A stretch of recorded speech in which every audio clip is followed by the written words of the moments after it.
My future wife continuously invented explanations to evade our conversations. And after she proposed putting off our discussion yet again, I lost my patience and just disappeared. Be me, Dylan. Wife Chloe didn't kiss me goodbye that Wednesday morning. Wasn't unusual by then. What stood out was the silence. How dense it felt. Like stepping into a room full of sleeping strangers. Chloe moved around the kitchen like she didn't live here. We used to bump hips at the sink while brushing teeth. Now if our eyes met in the hallway, she flinched. Like I was a light she couldn't bear to look into. No shouting, no drama. Just subtraction. Like I was being erased in tiny pencil strokes. Didn't say anything. Just sat there swirling cold coffee in a chipped mug. While she buttered toast she wasn't going to eat. She pulled on her coat like it offended her. Purse on her shoulder. Phone in hand. Thumb already scrolling before the door even closed. She paused in the doorway. Let's talk tonight, she said without looking at me. Then she left. Tonight came. She didn't. Drove to the beach of all places. Hadn't been there since the kids were toddlers. Used to take them there to throw breadcrumbs at seagulls, chase pelicans. Chloe would laugh and film everything on her phone. Always zooming in on their faces. Never minded back then. Told myself that was normal, that I was behind the camera in our story. But now I realize she never really wanted me in the story. The beach was quiet. Overcast. Couple joggers, kid in a hoodie skateboarding in loops. Parked and sat there, fingers tapping the steering wheel. Stomach clenched so tight I could feel my pulse in my teeth. Didn't know why I was there until I checked her location. Yeah, I know, not proud of it. But I noticed she stopped sharing it 3 weeks ago. Just turned it off one day. Battery saving, she said. Eyes flicking left the way they do when she lies. So I installed something. Something that let me see what she didn't want me to. That morning while she thought I was still asleep. She wasn't at work. She was in a cul-de-sac in the Riverside district. She didn't have a listing there. Sat with that for a long time. Imagining things. Wishing I wasn't. Then I drove. It was the kind of neighborhood where people pressure wash driveways twice a week. Hang wreaths on their doors for every season. Wasn't hers, wasn't ours. Parked 3 houses down. Cracked the window. Turned the radio off. And waited. At 11:47 a.m., a man opened the door. He was tall, probably early 40s. Shirt untucked, socks but no shoes. He stretched like he owned the sun. Chloe walked out behind him, pulling her hair into a ponytail, smiling that smile. Not the brittle smile she gives me when I ask if she's okay. The old one, the real one. He said something. She laughed, leaned into his chest, stayed there too long. Gripped the steering wheel so tight my fingers cracked. That was all I needed. Drove home in silence. Like a soldier who's just buried someone and doesn't know who yet. She came home later that night, smelling like hotel soap. I was on the couch. She didn't even ask where I'd been. Just kicked off her shoes, said, "Hey." I nodded. She stood there shifting her weight. Then let's talk tonight. I looked up at her. You already said that, I said. She froze just for a second. Then she shrugged and walked upstairs. Tonight's here now. And so is everything I wish I didn't know. Didn't sleep. Laid there with my eyes open, staring at the ceiling. While the sound of the bathroom fan hummed upstairs, she was in our bedroom, our bed, probably texting him, maybe scrolling through their old messages, rereading jokes they thought were clever, planning the next time she'd disappear, come home reeking of someone else's cologne. Masked under lemony body wash. Every creak in the house sounded suspicious. Every shadow looked like proof. By 4 a.m. I was in the garage, sitting in the car with the engine off, staring at the toolbox like it had answers. Didn't cry, didn't yell, but something in me unhooked that night. Like a bolt snapping free behind my ribs. Didn't recognize the silence anymore. Not the house's, not my own. At 7:30 a.m. sharp, she came down the stairs. Bag slung over one shoulder, hair still damp. Lashes thick with effort. Chloe had the nerve to smile at me. "Morning," she said like nothing was wrong. Like she hadn't walked out of another man's house 14 hours ago. "You said we'd talk today," I said. She paused, annoyed. Like I was some meeting she forgot to cancel. "Oh, right," she sighed. Set her bag down. "I'm kind of late, Dylan. Can we do this later? I'm slammed. You were free yesterday." She blinked once. No guilt, no fear. Just calculation. Is this going to be a thing now? A thing? I stood up. "You said you wanted to talk?" I waited. "I had a long day," she snapped. "I don't need to be interrogated before breakfast." "You weren't at work?" Her face didn't fall. She didn't even flinch. She just blinked slower. "What are you talking about?" "You weren't at the listing on Pine Street. You were in Riverside District." A long pause. "Chloe," I said quietly, "I saw you." Silence. Then she laughed. Laughed. "You're spying on me. You said you were working." She tilted her head. That smug little angle she used to save for arguments, where she knew she had the upper hand. I watched you leave his house." The smile disappeared. Finally, she stepped back, jaw tight. "You followed me." "I checked your location after you turned it off." "That's illegal. That's marriage, Chloe." She scoffed and picked up her bag. "So what now? You're going to what? Yell? Throw something? Make this some dramatic movie moment?" "I want the truth." "The truth is," she snapped, The truth is, I haven't been happy in years. You think cooking dinner and playing house fixes anything? You don't even see me anymore, Dylan. You see your idea of me. That hit like a shovel. You could have told me, I said. I did, over and over. You just didn't hear it because you didn't want to. No, I said, voice flat. You whispered it while texting another man in our bathroom. She rolled her eyes and stormed toward the door. Where are you going? To work. You're not going to talk about this? I don't owe you a breakdown of my private life. Just because we share a mortgage, she said. And slammed the door. That's when I knew she wasn't sorry. Not even a little. She was gone. She just hadn't packed yet. The sound of that door slamming still rings in my ears, like some kind of cruel punctuation mark. On the end of a sentence I didn't write. She was gone, and the air in the house shifted immediately. Less tense somehow, but colder too. The kind of cold that doesn't come from temperature. The kind that settles in your bones, because something that once lived here has died. And you're the only one who notices the body. Didn't follow her. Didn't call her. Just stood in the hallway for a while, looking at the groove in the wall, where the door always knocked when she opened it too fast. That groove had been there for 7 years. Just a little scar in the drywall. We used to joke about fixing it every time we passed it, but we never did. She'd say, leave it, it's our little dent. Now it felt like a monument. Walked through the house slowly, almost like I was seeing it for the first time. The pictures on the wall, our kids smiling in Halloween costumes. The vase she insisted on keeping despite it being cracked from a move. The shoes by the door. Her heels, the ones she wore when she wanted to feel powerful. Probably the same pair she had on yesterday. Sat on the edge of the couch and stared at my phone. Could call her, ask who he is, how long it's been going on, whether he knows she's married, whether he cares. Instead, I opened our shared cloud account. There were photos there she probably forgot synced. One caught my eye immediately. Dated 5 weeks ago. Not some steamy thing, no. Chloe was smarter than that. It was a mirror selfie. Her in a beige dress I didn't recognize. The tag's still on. Taken in a hotel bathroom. Then another one. Same bathroom. This time, a man's hand holding her waist from behind. His face not in the frame. Her lips parted in a smile I hadn't seen since our honeymoon. Dropped the phone. Not because I was surprised, I wasn't. Not anymore. Dropped it because part of me hoped, really hoped that I was wrong. That it was some coincidence. Or maybe my own jealousy making shadows out of nothing. But now I had it. Proof not just of betrayal, but of intimacy. Of choice, of delight. Cleaned up the shattered glass from the phone case slowly. Like it mattered. Then I sat back down and opened our calendar. Wanted to see the dates she said she had late showings. The ones where she came home humming, or glassy-eyed or drenched in someone else's shampoo. They lined up perfectly. Every Thursday night for the last month and a half. Every single one. Closed the laptop, leaned back, stared at the ceiling like it might give me permission to scream. Didn't. Instead, I texted her. When you come home, I want the truth. All of it. I deserve at least that. She didn't respond. 4 hours later, I saw the location ping again. She was back at that cul-de-sac. Still no message. Just another silent night in a house that used to be mine. She walked in like nothing had happened. No explanation, no apology. Just keys tossed lazily in the bowl by the door. That familiar shuffle of her heels across the tile. Like this was just another Thursday. Stayed seated at the kitchen table. Lights off except the one above me. Let her come to me. Let her notice the silence. Let her feel it too. Just once. She didn't. Chloe, I said quietly. She paused mid-step. Her back stiffened for half a second. Then she turned toward me. With that same dead-eyed expression she's perfected over the years. The one that says this isn't worth my time. But I'll entertain it for a second. I asked you for the truth, I said. She exhaled sharply. Like I'd asked her to recount a boring meeting. You saw what you wanted to see, she said. I saw your hand in his in a hotel bathroom. Now that got her attention. Her arms folded, chin lifted. So you've been going through my stuff now. Don't turn this on me. No, I want to be clear, she said, voice rising. You spy on me. Stalk me. Dig through private things. And I'm the problem. I'm your husband. She scoffed. Not lately. That stung. Not because it was true, but because of how fast she said it. Like she'd been holding that one in her back pocket. Waiting. I haven't touched you in weeks, Dylan, she added. And you didn't even notice. I noticed, I said quietly. I just didn't think I needed to compete for your attention in my own house. Her face shifted just slightly. Something cold flashed behind her eyes. I didn't plan this, she said.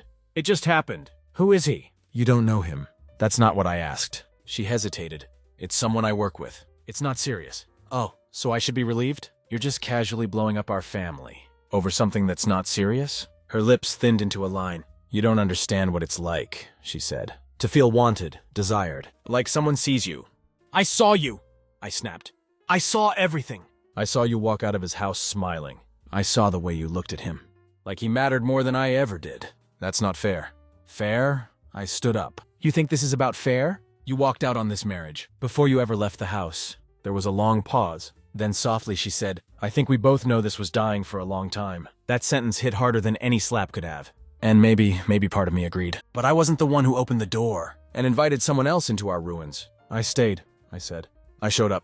I kept believing we could still patch the roof, even as the water came pouring in. "You want out?" I said finally. "Then say it." She looked at me, really looked at me for the first time in months, and said nothing. Just turned and went upstairs. "No, I'm sorry. No, we'll talk." Just footsteps fading. Didn't follow. Stayed there in the dark, listening to the ceiling creak under her weight, wondering if she was texting him right now, if she was laughing. Poured a drink I didn't want, watched it sweat in my hand. The truth was out. Somehow it didn't make anything easier. Didn't go to work the next day. Called in, said I had a family emergency. It wasn't a lie, but it also wasn't something I wanted to explain to my boss. Between bites of his bagel in the Tuesday morning meeting, Chloe left early, same as always. No goodbye, just the sound of her car backing out. Disappearing down the street. She didn't slam the door this time, just pulled it shut softly, like the noise might wake whatever was still barely alive in this house. Stood by the window and watched her leave. Watched her merge into traffic. Signal left at the end of the block.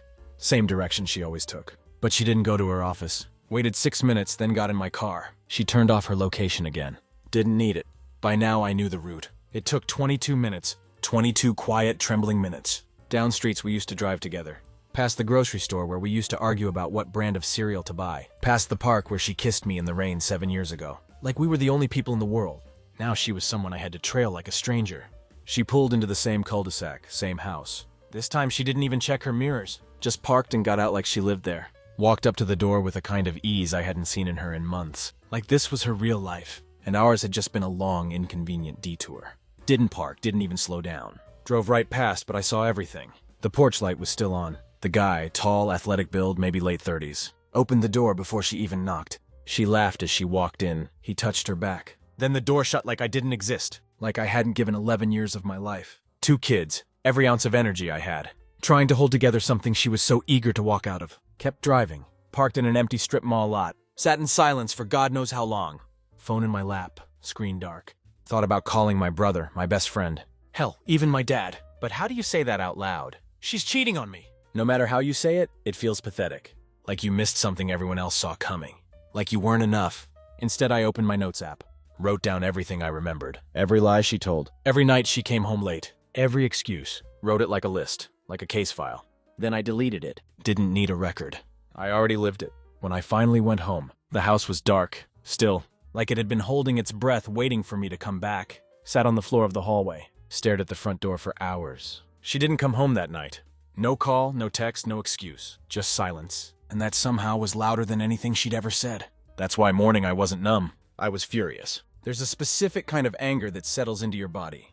When someone takes everything you've built together, rips it apart in silence. Then has the audacity to pretend you're the problem. It's the kind of fury that doesn't make you scream. It just tightens every muscle in your body. Sits behind your eyes like a migraine with teeth. She came home around 9:18 a.m. Watched her from the kitchen. No makeup. Hair in a loose braid. She looked like she just stepped out of a bed that wasn't ours. She didn't expect me to be there. Actually flinched when she saw me sitting at the table, with a plate of untouched pancakes in front of me. "Dylan," she said like she'd forgotten I existed. "You didn't come home last night." She dropped her keys in the bowl. Didn't even look at me. I told you I needed space. No, Chloe, you disappeared. I'm not doing this again. Yes, I said, standing now. We are doing this. You don't get to come and go, like this is a hotel. You're tired of, this is a home. This is my home. And you... My voice cracked, but I pushed through it. You're not a guest here. You're supposed to be my wife. That finally made her stop. She looked at me like I was something broken.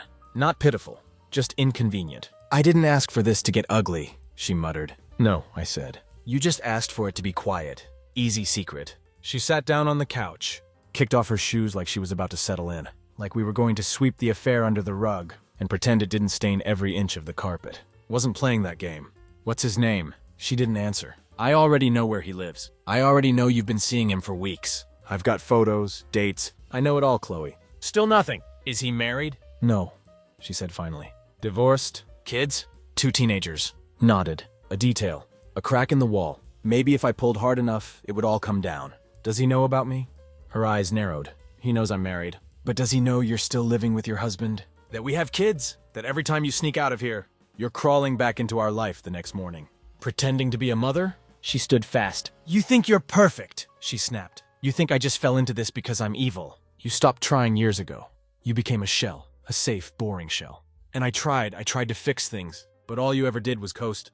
Coast? I laughed bitterly. I carried you, I carried us. No, she said, voice sharp now. You controlled us, every decision, every plan, every damn calendar entry. You planned my life so much I forgot how to live it. That's why you found someone else? Because he doesn't plan? Because he lets you pretend like none of this ever happened? She didn't reply, just walked upstairs. Not a word more. Didn't stop her. Stood in the middle of that empty kitchen, with the smell of cold pancakes and betrayal hanging in the air. Thought about the kids, what they'd think, what they'd say if they knew. Thought about packing her things right then and there. But I didn't. Not yet. Something in me needed to see where this was going. Not because I had hope. Because I needed to know just how far she was willing to fall. She didn't come downstairs for the rest of the day. Stayed on the main floor, walking circles around the living room. Like a man pacing the edge of a cliff waiting for the ground to give. Every creak in the ceiling was a reminder that she was still up there living her life like I was the problem. Like she was the victim here. It was almost dark when I finally walked past the bedroom door. Found it locked. Locked like I was a stranger. The threat, someone who didn't belong in his own marriage. Didn't knock. Went back downstairs and sat on the couch with the TV off. Holding the remote like it might anchor me to the moment. Around 8:45, the kids came back from my sister's place. Planned sleepover, thank God. Chloe didn't even come out to greet them. Brushed my daughter's hair in silence. While she told me about some movie they watched, her little legs swinging off the side of the couch, my son showed me a drawing he made of our cat. Oblivious to the war happening in the same house, lied through my teeth and said their mom was just tired. Got them to bed. Kissed their foreheads. Stared at their sleeping faces long after I should have left the room. Wondering how I was going to tell them. Wondering if I should. Downstairs, the silence returned.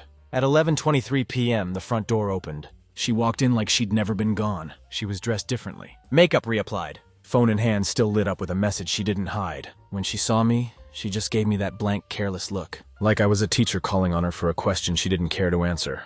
Where were you? I asked. Out. Who was watching the kids? I knew you were here, she said. And if I hadn't been, I would have figured something out.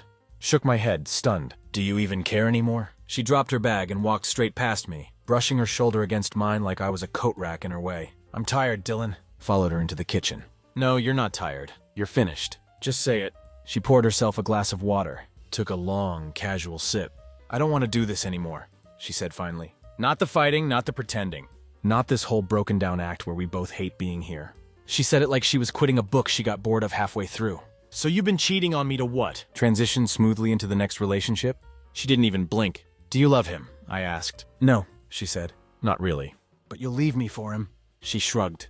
It's not about him. It's about not being with you. Went still. Something inside me shut off like a light. Wasn't the one being cheated on? I was the inconvenience she needed to step over. She set the glass down and walked upstairs without saying another word. And I stood there, palms flat on the kitchen island, breathing like a man just learning how. She was done. She just hadn't packed yet. By the time Saturday rolled around, the quiet between us had gone nuclear. We didn't speak, we didn't look at each other. She moved through the house like a ghost with keys. Still here, still using the fridge. Still doing her makeup in the mirror we bought together. But not present, not with me. She hadn't said anything about divorce. No mention of custody. No discussion about how this was going to play out. Because in her mind it already was. She had made her choice. I was just the background character waiting for my scene to end. That morning I woke up to her already gone. She left early, earlier than usual. Checked the calendar on our fridge. Nothing, no client names, no appointments. But I didn't need her schedule anymore. I had mine. Waited until the kids were at my mother's house. Said I needed to take care of some things. That wasn't a lie, because by noon I was parked outside his place again. Same SUV in the driveway. Same damn wind chimes jingling on his porch. Like this was also innocent, peaceful. Wasn't planning anything reckless. Wasn't going to throw punches. Just needed to see. Needed to understand what was so magnetic about this guy. That Chloe was willing to throw away a decade for him. At 12:41 p.m., the door opened. He stepped out first. Tan jacket, sunglasses. The kind of guy who probably jogs every morning. And compliments baristas with too much charm. Chloe came out next, laughing at something he said. Not just a soft laugh, hers. The real one. The one I hadn't heard in years. Snapped a photo. They walked to his car. She slid into the passenger seat like she'd done it 100 times before. Don't know what broke in me more. The fact that she was cheating. Or how comfortable she looked doing it. Watched them drive off. Didn't follow. Didn't need to. Had what I came for. Certainty. And with that came a sick kind of clarity. This wasn't just an affair. This wasn't a mistake. This was a campaign. Quiet, methodical, and complete. She checked out of this marriage a long time ago. and stayed just long enough to make sure her exit had soft lighting. Went home and started collecting her things. Not in rage, not as some symbolic performance, but because it was time. Pulled a suitcase out of the hall closet. Placed it on our bed, my bed, filled it with clothes she wouldn't miss. She had a drawer full of things she hadn't touched in months. Perfume bottles that still sat half full. Jewelry she used to wear before she stopped caring about my opinion. Packed it all neatly. Then I grabbed a manila folder from my home office. Started printing dates, times, photos, her messages from the cloud backups I never told her I recovered. Laid it all out on the kitchen table. Wasn't giving her the satisfaction of a fight. Was giving her facts. Let her lie to herself about how this happened. Let her twist the narrative for her friends. But the evidence would be here, undeniable. She could walk out, but she'd never walk out thinking I was blind. When she came home around 6:15, the air shifted immediately. She saw the suitcase, then the folder. Her face drained. She looked at me. Didn't speak, just gestured to the chair. "I guess this is it then," she said. "No," I said. "This was it a long time ago. I'm just finally catching up." She sat. I didn't let her open the folder. Let her see herself in every screenshot, every timestamp, every laugh she thought was hidden. And for the first time in weeks, she had nothing to say. Nothing at all. She sat there flipping through the folder, like it was someone else's life. But it wasn't, it was hers. Every lie she told wrapped in a neat little timeline. Days, hours, locations. Even the name of the hotel she said had bad Wi-Fi. Had receipts, literally. Still, she didn't say a word. Just sat at the table in the same spot. She used to eat with our kids. Watched her eyes move over the page with mechanical detachment. Like she was reading a receipt for groceries she didn't remember buying. Finally, she spoke. "So this is what you've been doing?" Stared at her. Not even anger anymore. Just disbelief. "This is what you made me do," I said. She smiled faintly, but there, almost like she was impressed. "I didn't think you had it in you." "I didn't," I said. "But you made sure I learned." She closed the folder and pushed it away, like it was beneath her. "You really want to drag this through court?" she asked. "I'm not dragging anything," I said. "You've already buried it. I'm just making sure it's marked properly." "Dylan," she said, softening her voice now, changing gears like I hadn't just watched her build a new life, while mine fell apart. "We have kids, we need to be civil." Almost laughed. "You want civil after what you did?" "I made a mistake," she said. "No, you made a choice." Over and over. She leaned back, arms crossed. I was unhappy, and instead of telling me, "You found someone to fill the space while I was still standing in it," she said nothing, walked around the table and opened the drawer. With the divorce papers I'd started drafting with a lawyer friend. Months ago, before I ever saw her walk out of that other man's house, because some part of me already knew, slid them in front of her. "You don't even have to read them," I said. "I'm giving you what you want. You're free." She looked at the papers, but didn't touch them. "And the kids?" she asked. "We'll figure that out, but not today." She stared at me like she couldn't recognize the person in front of her. And maybe she couldn't, because I wasn't the version of Dylan she'd spent months gaslighting. undermining, sidestepping. That Dylan was gone. She stood slowly, walked past me without a word, picked up the suitcase, looked back once, but not at me. At the house, the walls, the table, the memories. Then she left. The door didn't slam. It clicked shut, almost politely. And just like that, she was out. But the silence she left behind, it stayed. That night, the house felt cavernous. Not quiet, hollow. Like every sound echoed a little too long. Like the rooms had been emptied of meaning. Not furniture. Walked through them not like a homeowner. Not like a husband, but like a visitor in a place that used to mean something. The suitcase was gone. Her scent still clung to the bathroom towels. But that would fade. The makeup she used to clutter the sink with, gone. Her side of the bed was suddenly too flat. Too clean, too untouched. Didn't lie down on it, couldn't. Grabbed a blanket and slept on the couch. Not because I had to, but because that bed didn't feel like mine anymore. Didn't cry, didn't scream, didn't throw anything. What I felt was worse than rage. I felt relief. Because the waiting was over. The worst had already happened. It just took her leaving to show me that I'd survived it. Woke up to silence again. But this time I didn't hate it. The kids were still asleep upstairs. The sun was peeking through the blinds. The house, for all its scars, had settled into stillness. Later that morning, I told them, sat them both down at the kitchen table, where their mother had once read out math homework, and cut up apple slices. Didn't give them the gory details. Didn't say the words affair or betrayal. Just said that Mom and Dad were going to be living in different places now. That we still loved them more than anything. That nothing about our love for them had changed. They were quiet for a long time.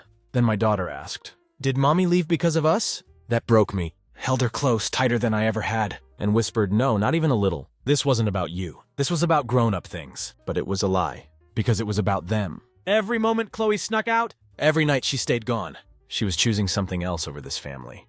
Over them? She came by 3 days later to pick them up. She knocked this time. Didn't walk in, didn't act like she owned the space. And when she saw the kids, her face softened like it always did. But when her eyes met mine, it was all blank glass again. Not guilt, not sorrow, just vacancy. She said thanks when I helped buckle our youngest into the car. Then she drove off again. No apology, no explanation, just another exit. Stood on the porch a long time, watching the taillights disappear down the road. And for the first time since all of this began, I didn't feel like chasing. I didn't feel like breaking. I just breathed. And I let her go. Weeks passed, and with them the rhythm of my life changed. Not overnight, not all at once, but like the tide creeping in at low tide, quiet. Started doing the laundry without separating hers out. The empty space in the closet stopped bothering me. Cooked for 3 instead of 4, and the grocery list shrank without her almond milk. Her specific yogurt, her overpriced shampoos, that she said were essential. Learned to enjoy the silence, to let the house breathe. The kids adjusted faster than I thought they would. Resilient like most kids are. They asked fewer questions with each visit. They stopped checking the door to see if she was coming home. Her calls grew more spaced out. She FaceTimed from new apartments, with blank walls and borrowed curtains. Always smiling, always a little too rehearsed.